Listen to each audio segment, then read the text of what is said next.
Shalom semuanya. Pada waktu tanggal 20 Februari 2022, waktu saya berulang tahun yang ke-73, saya membaca dari Markus 4 ayat 26 sampai dengan 29 yang berkata seperti berikut. Lalu kata Yesus, beginilah hal kerajaan Allah itu. Seumpama orang yang menaburkan benih di tanah. Lalu pada malam hari ia tidur, dan pada siang hari ia bangun, dan benih itu mengeluarkan tunas. Dan tunas itu makin tinggi. Bagaimana terjadinya? Tidak diketahui orang itu. Bumi dengan sendirinya mengeluarkan buah. Mula-mula tangkainya, lalu bulirnya, kemudian butir-butir yang penuh isinya dalam bulir itu. Apabila buah itu sudah cukup masak, orang itu segera menyabit. Sebab musim menuai sudah tiba. Melalui perikop ini, Tuhan berkata bahwa musim menuai sudah tiba. Musim menuai sudah tiba. Hari-hari ini kita sedang memasuki masa penuaian jiwa. Masa penuaian bagi generasi muda yang kita kenal dengan generasi Yeremia. Masa penuaian jiwa yang terbesar dan yang terakhir. Dan Tuhan ingatkan bahwa masa penuaian jiwa itu identik dengan masa peperangan rohani yang dahsyat. Karena itu kita harus menjadi pemenang. Pada waktu Yosua menggantikan Musa untuk masuk dan merebut tanah perjanjian, maka supaya menjadi pemenang, Tuhan berpesan kepada Yosua dalam Yosua 1 ayat 7 sampai dengan 9 yang berkata, hanya kuatkan dan teguhkanlah hatimu dengan sungguh-sungguh. Bertindaklah hati-hati sesuai dengan seluruh hukum yang telah diperintahkan kepadamu oleh hambaku Musa. Janganlah menyimpang ke kanan atau ke kiri, supaya engkau beruntung kemanapun engkau pergi. Janganlah engkau lupa memperkatakan kitab Taurat ini, tetapi renungkanlah itu siang dan malam, supaya engkau bertindak hati-hati sesuai dengan segala yang tertulis di dalamnya. Sebab dengan demikian perjalananmu akan berhasil dan engkau akan beruntung. Bukankah telah kuperintahkan kepadamu, kuatkan dan teguhkanlah hatimu. Jangan kecut dan tawar hati, sebab Tuhan Allahmu akan menyertai engkau kemanapun engkau pergi. Supaya kita menjadi pemenang seperti Tuhan berbicara kepada Yosua, maka yang harus kita lakukan adalah yang pertama, kuatkan dan teguhkanlah hatimu. Jangan kecut dan tawar hati, sebab Tuhan akan menyertai kita. Katakan amin. Yang kedua, jangan menyimpang ke kanan atau ke kiri. Dan yang ketiga, perkatakan firman Tuhan dan renungkan itu siang dan malam, supaya kita bertindak hati-hati sesuai dengan firman-Nya. Jadi setiap kali bangsa Israel akan merebut suatu kota, mereka pasti akan bertanya kepada Tuhan, bagaimana caranya untuk menjadi pemenang? Kuatkan dan teguhkan hatimu, jangan takut dan tawar hati, sebab Tuhan besertamu. Kuatkan dan teguhkan hatimu, Yesus Tuhan berjalan di depanmu, berikan kemenangan. Yesus Tuhan berjalan di depanmu, berikan kemenangan.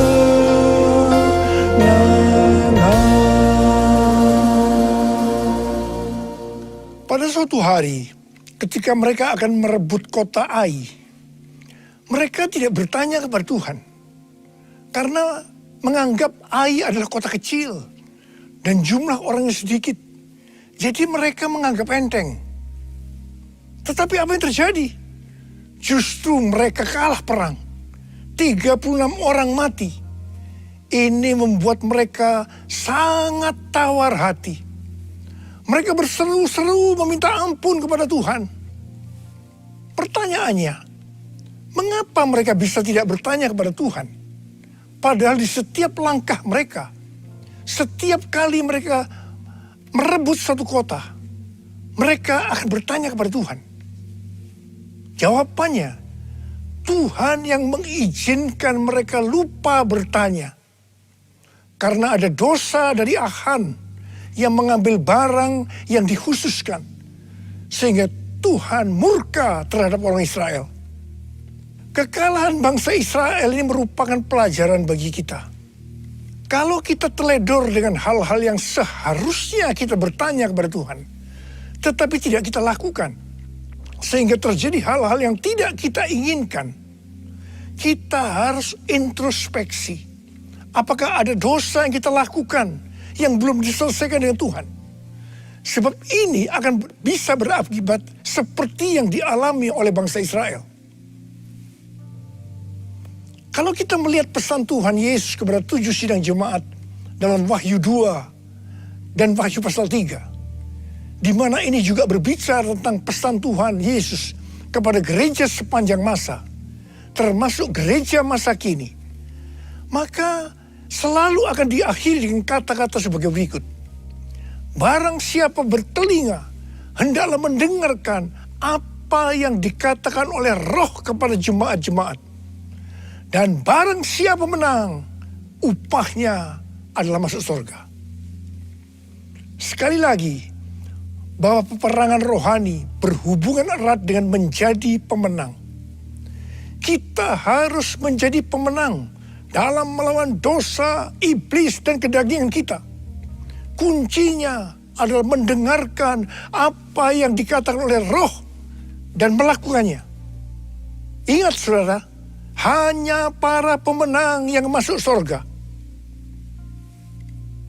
Kisah para Rasul 13 ayat 22 berkata bahwa tentang Daud, Allah telah menyatakan, "Aku telah mendapat Daud bin Isai, seorang yang berkenan di hatiku dan yang melakukan segala kehendakku."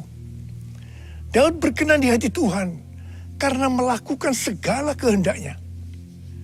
Tadi dikatakan bahwa pemenang adalah orang yang mendengarkan apa yang dikatakan oleh Roh dan melakukannya. Jadi Daud adalah seorang pemenang. Ini tidak berarti bahwa Daud tidak pernah berbuat dosa. Mungkin dosa Daud dengan peristiwa Batsheba merupakan dosa yang sangat besar. Tetapi yang penting, bagaimana Daud menyelesaikan dosa itu dengan Tuhan. Tidak banyak orang seperti Daud yang ketika ditegur dosanya langsung mengaku dan minta ampun. Banyak yang justru sebaliknya, mereka belit dan tidak jujur. Selain itu, Daud tidak berulang-ulang melakukan dosa yang sama. Kalau dia sudah bertobat terhadap suatu dosa, dia akan benar-benar bertobat dan tidak akan mengulangi lagi. Pada waktu itu, Daud lari dari Yerusalem karena anaknya Absalom memberontak dan mau membunuh dia. Di tengah perjalanan, ketika hati Daud sedang sedih dan dia menangis, tiba-tiba ada seorang yang bernama Simei, salah satu keluarga dari Saul, di hadapan para pahlawan dan prajurit-prajuritnya. Dia mengutuk Daud habis-habisan sambil melemparinya dengan batu. Pada waktu Abisai, seorang pahlawan dari Daud, melihat itu, dia minta izin kepada Daud untuk memenggal kepala Simei. Tetapi apa jawaban Daud? Perhatikan jawaban Daud ini. Biarlah dia mengutuk. Sebab apabila Tuhan berfirman kepadanya, kutukilah Daud. Kita bisa apa? Sedangkan anak kandungku ingin mencabut nyawaku. Apalagi dia yang bukan keluargaku. Biarkanlah dia. Dan biarkan dia mengutuk. Sebab Tuhan yang telah berfirman padanya demikian. Mungkin Tuhan akan memperhatikan kesengsaraanku ini. Dan Tuhan akan membalas yang baik kepadaku. Sebagai ganti kutuk orang itu kepadaku hari ini. Saudara, dalam pelayanan saya, mungkin saya ini termasuk salah seorang hamba Tuhan yang paling banyak dimaki-maki dan dikutuki orang. Terus terang saya banyak belajar dari Daud ini. Saya bersyukur kepada Tuhan bahwa sampai dengan hari ini, saya masih diberi kesanggupan oleh Tuhan untuk melakukan seperti apa yang telah dilakukan oleh Daud.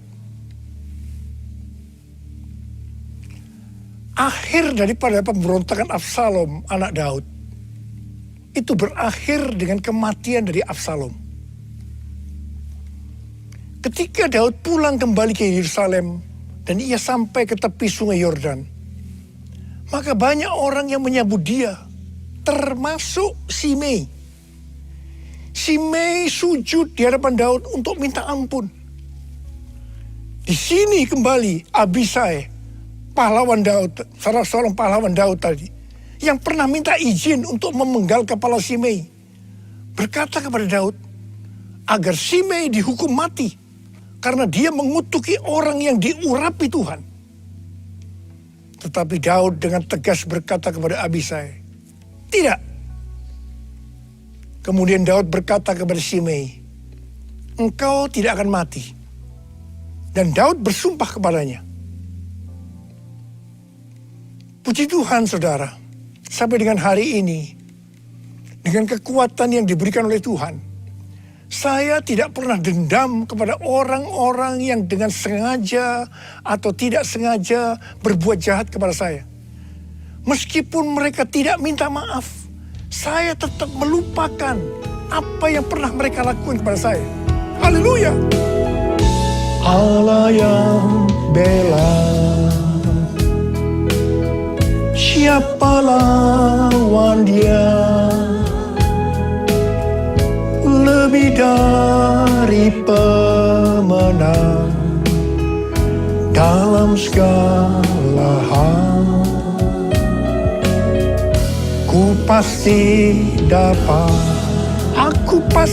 dapat lakukan semua, melakukan semua. Yesus yang beri kekuatan, oh terpujilah namanya. Yesus yang beri kekuatan, oh terpujilah namanya. Menjelang kematiannya, Daud memberikan pesan kepada Salomo. Salah satunya adalah mengenai Shimei ini. Daud berkata kepada Salomo, "Juga masih ada padamu Shimei bin Gera, orang Benyamin dari Bahurim. Dialah yang mengutuki aku dengan kutuk yang kejam pada waktu aku pergi ke Mahanaim. Tetapi kemudian dia datang menyongsong aku di tepi sungai Yordan. Dan aku bersumpah kepadanya, demi Tuhan, tidak akan kubunuh engkau dengan pedang. Sekarang, janganlah bebaskan dia dari hukuman. Sebab engkau orang bijaksana dan tahu apa yang harus kau lakukan kepadanya untuk membuat yang ubanan itu turun dengan berdarah ke dunia orang mati." Wow, banyak komentar yang muncul dengan adanya pernyataan Daud ini. Ada yang bilang, sayang sekali Daud yang terkenal berkenan di hati Tuhan karena menuruti segala perintahnya, ternyata masih menyimpan dendam kepada Shimei. Padahal dia sudah bersumpah untuk mengampuni Shimei. Ada juga yang berkomentar, peristiwa ini adalah di perjanjian lama. Tidak bisa dibandingkan dengan peristiwa di perjanjian baru. Tapi bagi saya, secara pribadi, waktu saya membaca peristiwa ini, justru mempunyai pengertian yang berbeda dengan tafsiran yang ada di atas tadi. Bagi saya, ini bukan karena Daud dendam kepada Shimei, tetapi karena Tuhan yang akan menghukum Shimei karena perbuatannya kepada Daud. Tuhan memberitahukan hal itu kepada Daud, dan Daud memberitahukannya kepada Salomo. Cerita ini belum berakhir. Sekarang mari kita lihat, apakah pengertian yang saya dapatkan itu benar atau tidak. Apa yang Salomo lakukan kepada Shimei? Sebagai seorang yang bijaksana, Salomo memanggil Shimei dan berkata, kamu buat rumah di Yerusalem, dan kamu tinggal di sana, janganlah kamu keluar kemana-mana. Pada saat kamu keluar dan menyeberangi sungai Kidron, pastilah engkau dibunuh dan darahmu akan ditanggungkan kepadamu sendiri. Shimei bersumpah dan setuju dengan perjanjian itu. Setelah lewat 3 tahun, 2 hamba dari Shimei lari kepada Raja Gad. Ketika Shimei mengetahui hal ini, maka dia menjemput kedua hambanya itu. Dia lupa akan sumpahnya. Atau lebih tepat saya pakai istilah, bahwa Tuhan membuat dia lupa pada sumpahnya. Setelah Shimei kembali ke Yerusalem, dia dipanggil oleh Salomo. Dia diingatkan akan perjanjian yang mereka buat dengan bersumpah. Mengapa engkau tidak menepati sumpah demi Tuhan itu dan perintah yang kuperintahkan kepadamu? Kemudian Salomo berkata kepada Shimei, engkau sendiri tahu dalam hatimu segala kejahatan yang kamu perbuat kepada Daud ayahku.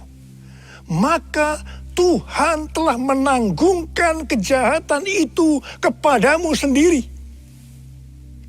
Akhirnya Shimei dihukum mati dengan cara dipancung. Artinya dia turun ke dunia orang mati dengan berdarah, seperti yang dikatakan oleh Daud kepada Salomo. Di sini jelas sekali bahwa bukan Daud yang dendam kepada Shimei, tetapi Tuhan sendiri yang menghukum Shimei karena kutukan-kutukan jahat yang keluar dari mulutnya kepada Daud. Melalui kisah Shimei ini, Tuhan mengingatkan kita tentang mulut. Menurut kalender Ibrani, bahwa dari tanggal 6 September 2021 sampai dengan 26 September tahun 2022, kita masuk dalam tahun 5782 yang disebut sebagai tahun Pebet. Pebet artinya 82. P adalah angka 80 yang menggambarkan mulut. Bet atau huruf kedua dalam alfabet Ibrani digambarkan dengan sebuah tenda atau rumah atau tempat kediaman. Ada 2 tempat tinggal dari umat manusia. Yang pertama adalah di bumi. Dan yang kedua, di sorga atau di neraka. Sekarang dalam tahun 5782 atau Pebet ini, kita diingatkan bahwa kita masih hidup dalam dunia ini. Tetapi segala apa yang kita lakukan, apa yang kita ucapkan, apa yang kita tuliskan dan ucapkan di media sosial, bukan seperti cara-cara dunia, tetapi harus dengan cara surga. Microsoft merilis tentang indeks keberadaban digital atau Digital Civility Index yang menunjukkan tingkat keberadaban pengguna internet atau netizen sepanjang tahun 2020. Ternyata tingkat keberadaban netizen di Indonesia sangat rendah. Dari survei terhadap 16.000 responden di 32 negara, Indonesia berada di peringkat 29 dan yang terburuk di Asia Tenggara. Wow, saya percaya dari netizen ini pasti juga termasuk orang-orang Kristen. Saya akan mengingatkan kepada saudara tentang perkataan Tuhan Yesus dalam Matius 12 ayat 36 dan 37 yang berkata, "Tetapi aku berkata kepadamu, setiap kata yang sia-sia yang diucapkan orang harus dipertanggungjawabkannya pada hari penghakiman. Karena menurut ucapanmu engkau dibenarkan, dan menurut ucapanmu pula engkau akan dihukum." Tuhan Yesus akan datang segera. Maka karena itu, kita semua harus berhati-hati dengan mulut kita. Dengan apa yang kita tulis atau perkatakan di media sosial. Apakah itu hoax atau ujaran kebencian, supaya jangan kita dihukum. Mulutku penuh dengan pujian kepadamu ya Yesus Tuhan. Sepanjang hari ku beri penghormatan kepadamu ya Allahku. Kepadamu ya Allahku. Kepadamu ya Allahku.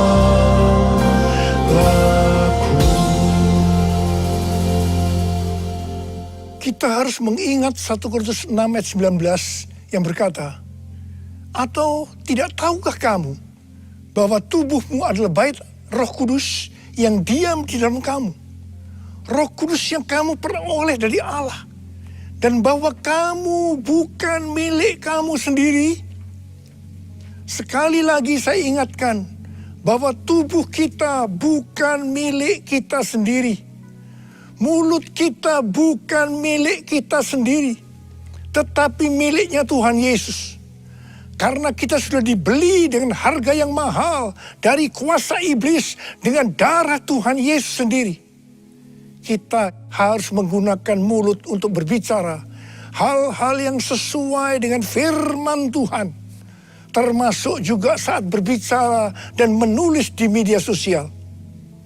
Karena itu, sekali lagi saya mau katakan, jadilah pemenang. Jadilah pemenang.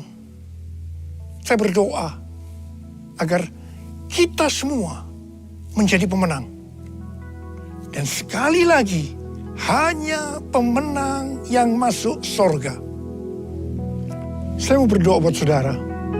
Ada berapa banyak di antara saudara yang berkata kepada Tuhan, "Tuhan, saya mau jadi pemenang. Saya mau jadi pemenang." Mari angkat tangan kita. Kita nyanyikan lagu ini bersama-sama. Allah yang bela, siapa lawan Dia? Lebih dari pemenang dalam segala hal.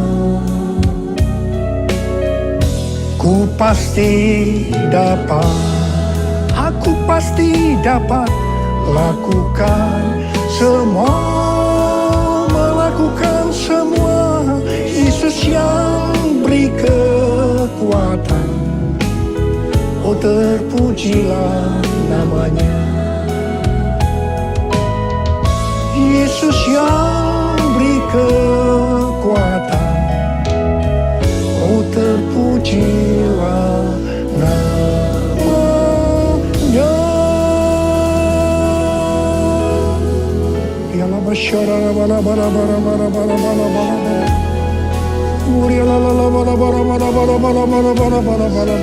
Angkat tangan saudara.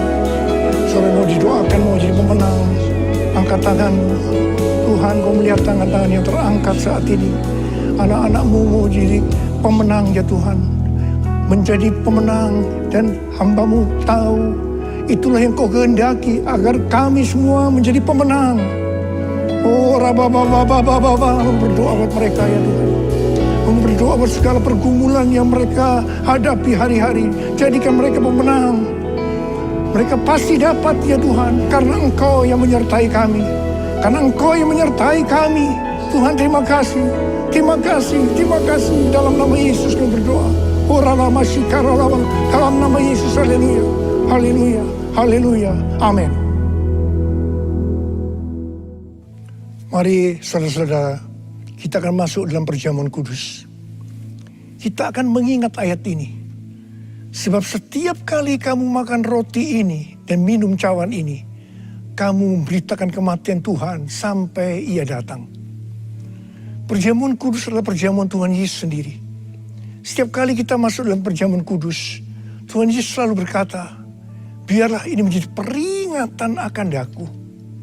Karena itu mari kita arahkan hati kita kepada kebaikan Tuhan. Supaya kita lebih mengasihi Tuhan Yesus. Supaya kita lebih mengasihi satu dengan yang lain. Mari kita tundukkan kepala. Tuhan, siapakah kami ini sebelum kami mengenal Engkau? Kami semua orang berdosa. Upah dosa adalah maut, mati. Tapi Engkau yang tidak berdosa telah dijadikan dosa oleh karena kami. Engkau harus turun dari surga mulia menjelma menjadi manusia, mati ganti kami dengan penderitaan yang luar biasa. Sungguh kalau kami pikirkan Tuhan betapa baiknya Engkau itu. Engkau jadikan kami sebagai anak-anak-Mu. Engkau memberkati, Engkau menuntun, Engkau membela kami ya Tuhan. Engkau menyembuhkan kami, Engkau juga menegur kalau kami salah. Itu Engkau ya Aba, itu Engkau ya Aba. Tuhan terima kasih. Tuhan terima kasih. Tuhan akan memberkati kita melalui perjamuan kudus ini. Tapi Tuhan mau kita makan dan minum dengan cara yang benar. Karena itu mari kita introspeksi. Jujur di hadapan Tuhan. Jangan ada yang disembunyikan. Kalau ada hal-hal yang saat ini Tuhan ingatkan. Agar kita harus menyelesaikan dengan Tuhan. Mari kita selesaikan. Mari kita selesaikan sebelum kita masuk dalam perjamuan kudus. Katakan, ampuni saya Tuhan. Ampuni saya. Ampuni saya. Ampuni saya Tuhan. Ampuni saya. Kau melihat anak-anak-Mu yang sedang meminta ampun kepadamu ya Aba. Ampuni mereka. Ampuni juga hamba-Mu ini. Ampuni kami semua. Bapa, terima kasih. Kami akan masuk dalam perjamuan kudus dengan hati yang penuh ucapan syukur. Dalam nama Yesus kami berdoa. Amin. Sekarang mari kita angkat roti di tangan kanan kita tinggi-tinggi. Sebab apa yang telah kuteruskan kepadamu telah aku terima dari Tuhan. Yaitu bahwa Tuhan Yesus pada malam waktu diserahkan mengambil roti. Dan sesudah itu ia mengucap syukur atasnya. Ia memecah-mecahkannya dan berkata, inilah tubuhku yang diserahkan bagi kamu. Perbuatlah ini menjadi peringatan akan aku. Sudah dikasih Tuhan, bukankah roti yang kita pecah-pecahkan ini adalah persekutuan kita dengan tubuh Kristus? Mari kita makan dalam nama Yesus.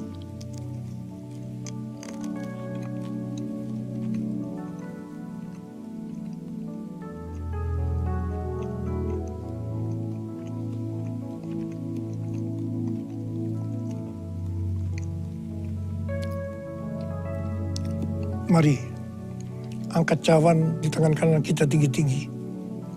Demikian juga ia mengambil cawan sesudah makan, lalu berkata, cawan ini adalah perjanjian baru yang dimeteraikan oleh darahku.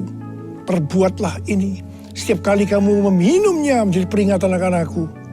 Sudah dikasih Tuhan, bukankah cawan pengucapan syukur, yang atasnya kita ucapkan syukur adalah persekutuan kita dengan darah Yesus.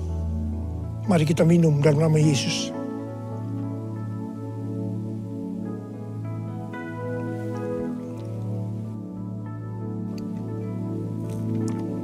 Mari angkat tangan kita.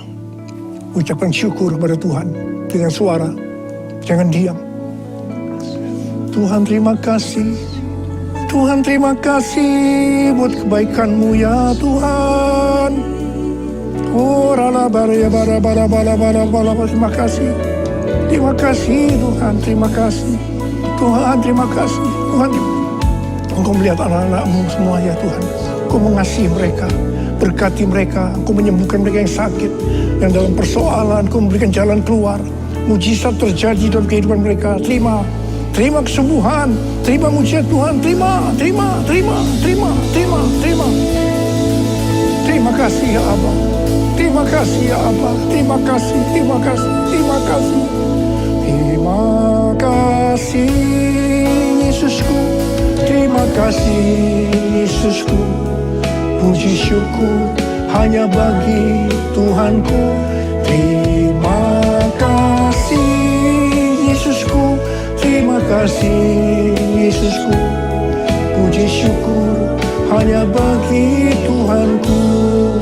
Terima kasih. Terima kasih Yesusku. Terima kasih Yesusku. Puji syukur hanya bagi Tuhanku. Terima kasih Yesusku. Terima kasih Yesusku. Puji syukur hanya bagi Tuhanku. Puji syukur hanya bagi Tuhanku. Puji syukur hanya bagi Tuhanku.